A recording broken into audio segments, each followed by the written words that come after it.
regain my composure after that. A few weeks ago, Tom asked me if I'd be willing to summarize my 31 years with Catholic Charities in about 10 minutes, which is kind of like trying to order a 6-course dinner at the Ritz for $2. We'll try to make it fit together. A couple weeks ago at the Catholic Charities annual gathering in Omaha, we were challenged by a brilliant young theologian, Reverend Klaus Bauman, to reflect on the meaning of caritas, charity, love, in our lives, and see what we came up with. And as I reflected, much of what Tom has already said, the essence of what we do is extending our love to others and trying to use that love to propel lives forward. But there were two other words that kept coming to my mind. One was courage, and one was humility. And I'd like to explain that for just a second. By courage, I mean that we need to be countercultural as the Gospels are countercultural. It means we need to look beyond the obvious. It means we need to see with compassion, not blame. It means we need to lead with our hearts. It means we join people where they are. And with Jesus as our guide, it means we need to extend radical mercy. Pope Francis, in his American visit last week, consistently challenged our church and the American people to courageously give concrete mercy and tenderness. And the other word, because to be effective, I need to recognize that any love that I'm capable of extending is not rooted in myself. It's rooted in the Creator who placed us here. I first encountered that powerful mix of love, courage, and humility at the age of 6. I went to a good parochial school, and towards the end of the year, we were making a field trip to the zoo, and Sister was trying to determine who was going to be taking the bus and who would be traveling with a parent. Now, I grew up in a very blue-collar neighborhood in Philadelphia, and when Sister got to me, I said, "I ain't going on the bus." And she was outraged, and she said, "No, Anthony, I am not going. You are not going. He is not going. She is not going. We are not going. You are not going. They are not going. Now what do you have to say for yourself?" And with my best blue-collar mannerism, I said, "Damn, ain't anybody going?"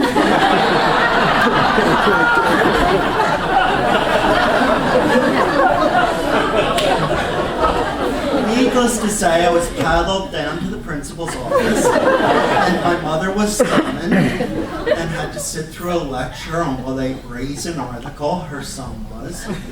And I was sitting there thinking I would never see the light of day. And we walked very quietly out of the building. And as soon as we were out of earshot, my mother burst into laughter and continued laughing all the way home. I knew the meaning of mercy. And it's a lesson I've never forgotten. In my 31-year journey with Catholic Charities, there's countless moments when courage and humility have joined with charity to change lives. While all of it has been good, the most trying experiences were those when I attempted to be in control. But those very, very special moments where the outcomes seemed near miraculous, God was in control. So here are 3 of my favorite moments, and I'll keep them brief. Every year, our parish and community outreach staff has a number of programs to reach out to families, to provide gifts, to provide meals, to make sure kids have winter coats. It's a huge amount of activity, and by the end of December, our staff are dead exhausted. About 8 years ago, 2 days before Christmas, Carl walked into our office. The last gift had been distributed. The last dollar had been spent. And he said, I heard I could get help for my kids here at Christmas. And I had to sadly explain that the resources were depleted. And he just started sobbing uncontrollably. And I knew there was more to his story than met the eye, so I invited him to my office to talk. And I learned that he had been struggling with a long battle with cancer, and that very morning his condition had been upgraded or downgraded to stage 4. And his oncologist said, you better make this the best Christmas ever, because it's likely to be your last. Didn't know what to do with that. So I said, I want you to do 2 things, Carl. Can you come back tomorrow? Yes, I can come back tomorrow. And can we pray a little bit right now? And he said, I've never done that before. And I said, seems like a good time to start. And we prayed for a while, and you could just see him relax. And he left, and I went downstairs to our secretary and said, my God, Claire, we've got this case we've got to address. I don't have a clue what we're going to do. And she said, Tony, you've always said when all else fails, pray.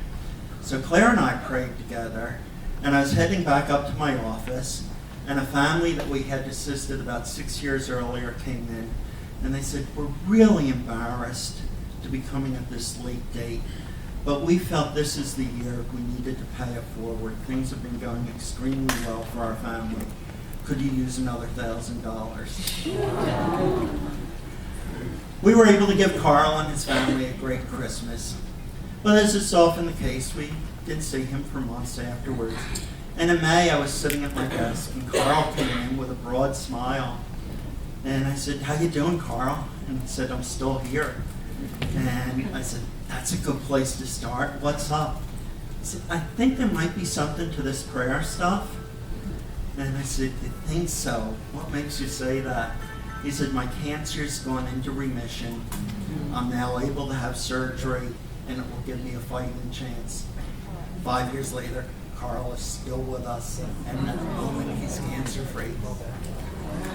It's God.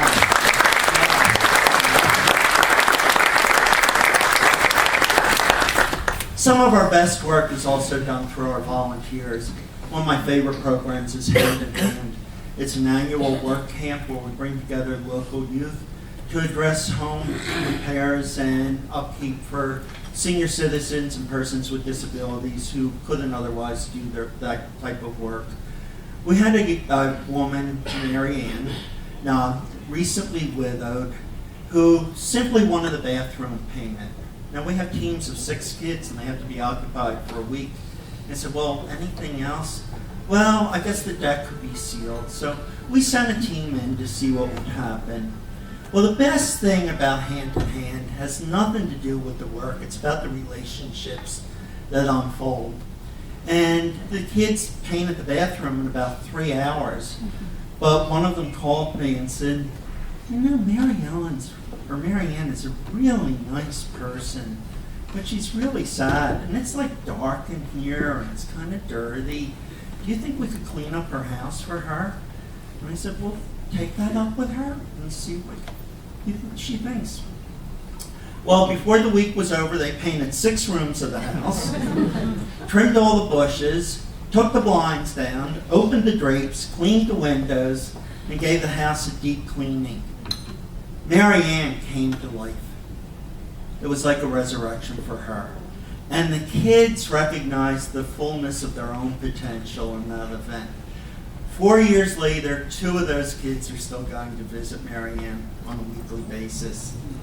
Again, it's not about me. It's about all those great folks out there doing what we do. My last story is about a childless couple that had approached Catholic Charities for adoption. By all means, they were probably a high-risk couple. They had lived in 4 different states over a period of 10 years. Now, the husband and wife had multiple jobs between them. The husband was just coming off of a long bout with alcoholism and was about 2 years into his recovery. But the Catholic Charities adoption supervisor saw something intrinsically worthwhile in that couple and decided to place a child. Now, when the child came, it was learned that she came with a neurological history that was about that thick, and some evidence that there might be some serious, debilitating disabilities with this child. And the couple was very frightened at first, but decided that this can happen in a normal family situation, and said yes. And their family was begun, and life was very different from that moment on. 4 years later, that couple was contacted again around a second child who was considered difficult to place. And they said yes again. And everything they had wanted for their entire life became true during those years. And they often faced each other and said, what have we done in our lives to be so blessed with these two children? Well, there's a few other elements to the story. The child that had potential disabilities did not. She's extremely strong. She lives in London. She's the principal of an emerging dance company. The other child is a successful chef in Charleston, South Carolina. And as the family grew, it became urgent to meet the biological parents of these kids, and Catholic Charities went to work again, and those reunions were fantastic. It enabled the children to know where they came from and learn about themselves and expand their families.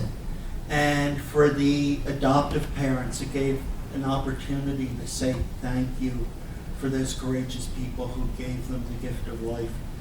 Now, you know this, I didn't mention any names in that story. That story is my wife, Rose, and I.